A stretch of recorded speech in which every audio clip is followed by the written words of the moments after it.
So hello guys, welcome to B10. So ako nga pala ngayong host, Skitsubeloy. And this is my buddy, Skitsumelay. Ito nga pala, bibigyan po namin kayo ng beginner tips tungkol sa pag-aalaga ng tarantula.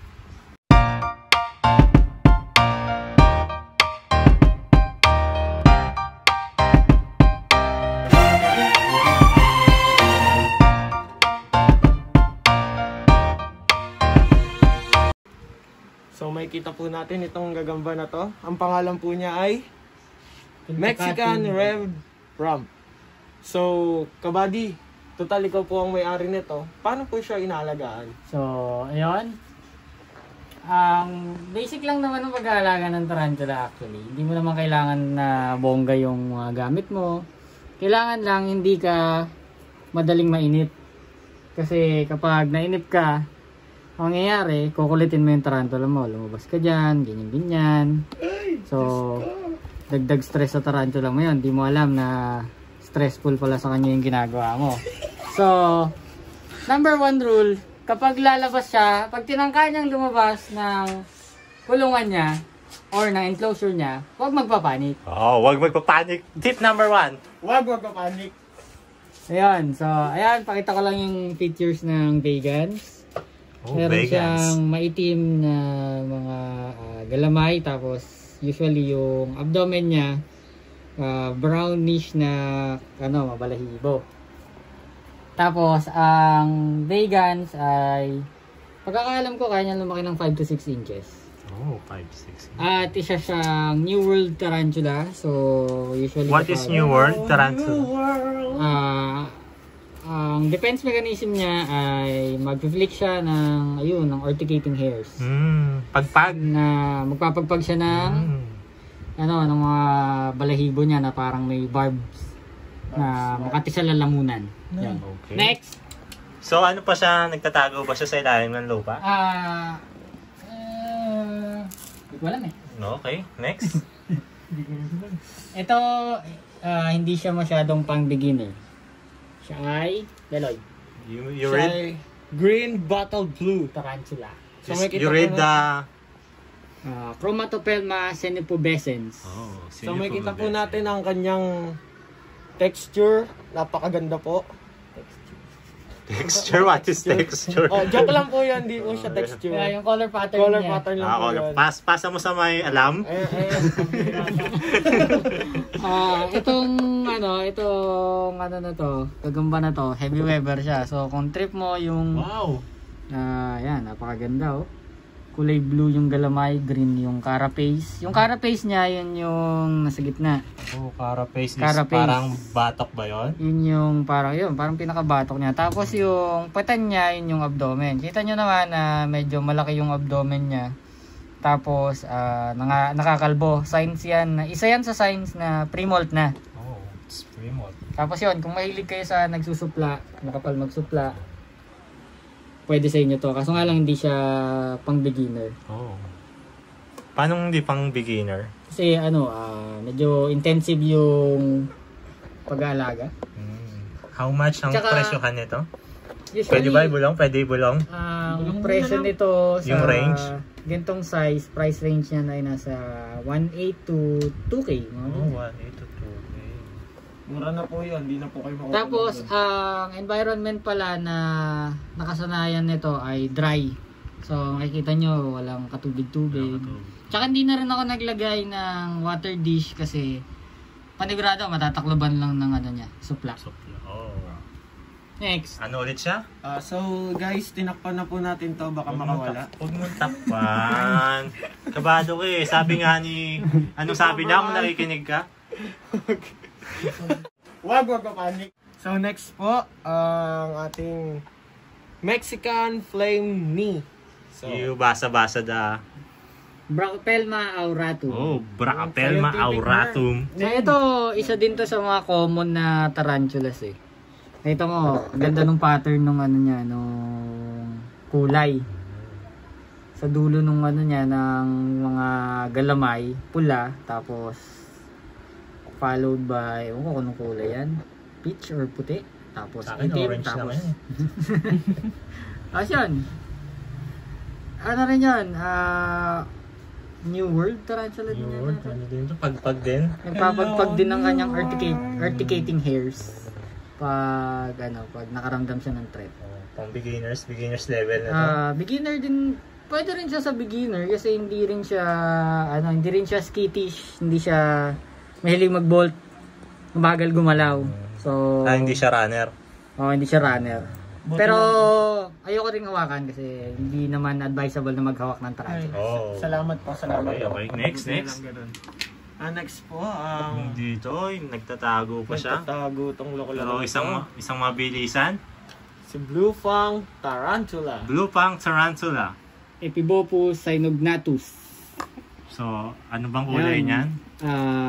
Kung makikita nyo, medyo kulay pink siya. Tapos may ring na kulay orange sa bawat dulo ng galamay. Tapos ang fangs niya ay kulay blue. Sana Kulay makita blue. natin. Pag hindi, insert image na lang tayo. Hindi, insert image. Ayun, medyo kita naman. Zoom. Yun, may parang Ayun, kita yung blue blue ba? niya. Ngipin ba Kita yun? yung fang niya. Yun yung fang That's niya. the fang. Fang. Blue. For la fang. Okay. Tapos, Ang tawag diyan pag nasa ilalim ng lupa? siya ay terrestrial. Terrestrial. Tama, Are you sure? Oo, tama. Oh. Kasi arboreal ay tree dwelling. Papakita natin yung arboreal setup. Oh, next. Next, Ayun, ano siya, oh. Ang tawag diyang boss pag ganyan? nagtutwerk. Twerk. Oh, yung isa, oh, mamaya, oh. Naka-defense mode na naman siya. So next po, ano ba next? Ito, oh, parehas lang ba sila? Actually, parehas sila ng species. Para sila baboon. Ceratogyrus, parehas silang baboon. Baboon. Mga skittish, Oh. parehas ng OBT. Basa Mga again. common. Ano po yung OBT? Straight-horned baboon tarantula. Horn, Horned baboon tarantula. bamboo. So, ano naman, sir, masasabi niyo, May sir? sungay yan May sunga yan. sa carapace. Pag ganyan, yung galawan niya, sir. Pag ganyan ang pose niyan, siya ay nasa threat pose. Ano yung threat pose? Yun yung ano niya, yun yung panakot niya kapag meron siyang nasisense na ano. Hoy! Ganon. Cut mo yun.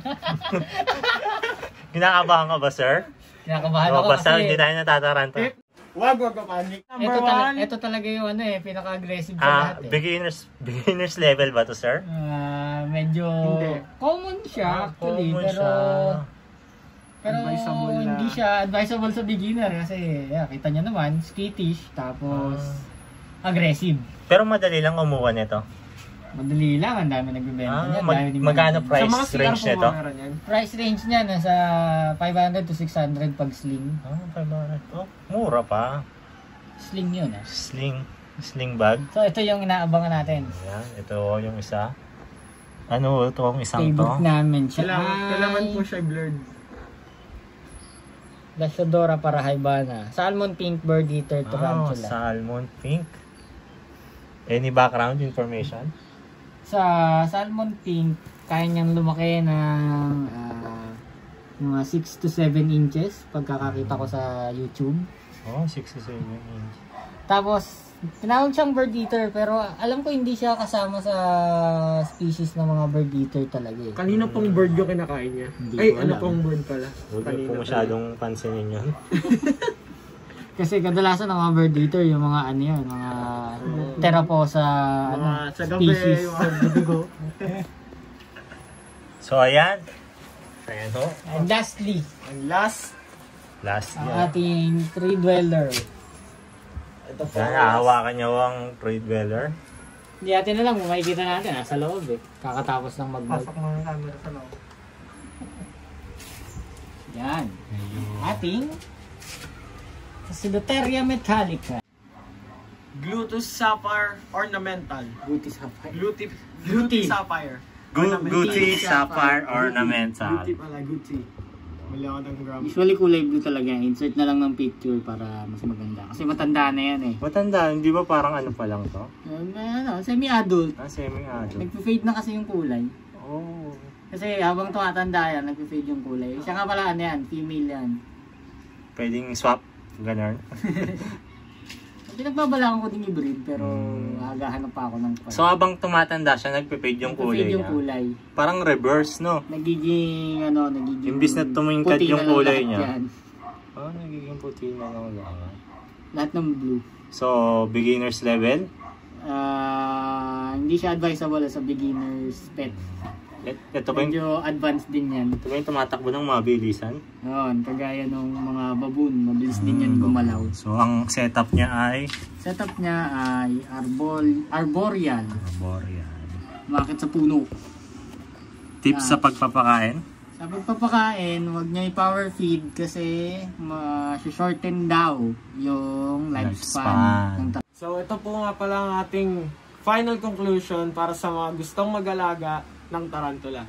Tip number 1. Tip number 1. Alamin muna yung species ng tarantula na gusto mong bilhin tsaka yung environment para hindi ka magkamali. And tip number 2. Wag magpapanik lalo na kung nalabas na yung tarantula mo kasi yung iba nagpi-feeding biglang nag-click yung or biglang pinitik kumapit yung tarantula sa tiyan na ihagis. Kawawa yung tarantula. Patay. So wag magpapanik. And tip number 3. 3. Wag atat Yun. sa pag-aalaga ng tarantula. Wag Yung atat. iba, sinisilip-silip. Yung iba, bubuksan lagi. Every 10 minutes, bubuksan, titignan. Or yung iba naman, nilalaro. Yun, Stressful sa tarantula yun. Tulad doon, huwag niyo pong gagawin yun. And tip number 4. Ano pa ba? Yun, sa pagpapakain naman, wag laging magpakain, lalo na kung kakatapos mo magpakain. Huwag mag-overfeeding. Huwag mag-overfeed. Kasi sabi nung iba, na papababa daw yung lifespan ng tarantula kapag laging pinapakain. Oo, nakakatuwa. Kapag nagte-take down. Subukan natin. Kung take down. take down kasi hindi So, pa ano yung nakain. papakain mo? Papakain natin ay superworms na kinukulture din natin. Uy, nagko-culture siya ng superworm. So, sa susunod na video, papakita natin kung paano. Let's go down. No reaction. Lapit natin sa kanya. Oy! Oy! So, ayun. Kita naman natin na ayaw niya. So, tatanggalin na lang. Tatanggalin na natin. Huwag tayo mag-iiwan ng mga buhay pa, lalo na sa superworm kasi kaya niyang kagatin yung tarantula. Kala ko kakagatin siya ng mga langgam. At saka, kapag halimbawa, yung superworm mo, hindi kinain, naghukay, pagtapos nun, ano tawag doon? Basta magiging beetle. Oo nga, magbibitel yun. May tip number 5 pa ba tayo dyan? So far, yun lang. So, tip number 5, mag-subscribe po kayo sa channel ng Beetle. Subscribe. Yun po. So, ang tanong ng bayan, boring ba mag-alaga ng tarantula? Sa mga naiinip, boring talaga mag-alaga ng tarantula. Pero kung marunong ka maghintay, hindi boring. Hindi boring. Masaya. Masaya maghintay. Tulad ng paghihintay mo sa kanya, worth it ba? Worth it yun. Tapos, yung pala, ngayong summer, huwag natin kakalimutan kasi mainit. Misting. Yung mga lang naman. Parang binabaril mo Diba? Yung mga walang Misting tayo ng sa gilid lang. Isang side lang. Sa side lang. Para hindi mag-mold. Hindi magbuo ng mold. Kasi mainit. Di ba nagkakamold pag masyadong basa? Pag basang-basa. Tsaka depende rin sa enclosure. Yan. So, kung gusto nyo po ng magandang t-shirt, Shoutout mo naman pala yung may-ari ng mga gagamba. shoutout po pala rito sa ating tropa na si Kuya Melvin, siya po ay... So, shoutout din po pala sa ating page. Kung gusto nyo po ng magandang prints, so like nyo lang po yung page natin, nasa description. Ang pangalan po niya ay Illustrados. Yan. Maganda po siya. Pagmamayari po siya ni Kuya Kuya. Schizo Melvin. So, magpe-face reveal ba kayo pag makakuha ng ilang views? Pag Siguro, makakuha tayo ng 1 million views. 10K views? mga 100, pwede na rin yung mga 50k views, mag-face reveal po kami. So, Ah, makikita nyo po yung So, pagmumukha mga namin. naiinis sa amin. Makikita nyo na po ang pagmumukha namin. So, that is all for today. Goodbye and thank you. Up! Up! Baka may mga tanong sila. Baka may mga tanong kayo, just comment down below po. Kailangan po. Tanong mo din kung gusto pa nilang masundan to. Or last na yan. Sir, magkano yan, sir? Ayan, 600 na lang. Ang range. Ito, sir. Ayan, palagay ko nasa 2,000 na. 2,000 na. Ito, sir. Mga nasa 700. Ito, sir. Ayan, ay 2,500. 2,500. This one. Ayan, Sila? papamigay ko na lang. Parehas na lang sila. Ayan. So, yun. 2,500. Dalawa. Magpaparapol pala tayo pag nakaabot tayo ng ilang views. 100k views. 100k views, paparapol Parapol natin natin yan. Baboon tarantula na to. Oh, ang lakas no. Dalawa paparapol. Abangan nyo Dalawa yan. ang magiging winner. 100k views? Are you sure? Oo naman! Oh, sure daw siya. Willing tayo dyan. Ito. How much ito ang mga presyo nito? Nasa 700, 800. Oh, 700. Ito, isang to, itong isang to. Yan, Presyo yan. nito. Nasa 2,000 to 2,500. Oh. So, anong masasabi mo? So, sa mga tips po na ano po natin, na nasabi, wag magpapanik. So, pag may mga hindi po kami nasabi, hindi naman po kami mga pro, just search na lang po kayo sa Google kung gusto niyo po. May mas maraming matutunan. GMG, alam mo yung GMG? GMG, Google mo. So, search na sa Google. Kailangan. Babay na daw. Bye-bye! Bye! Uy, bye! Ay, tatawid doon siya sa kamay ni... Ayaw? Takot. Ano ba Ayaw, yan? takot.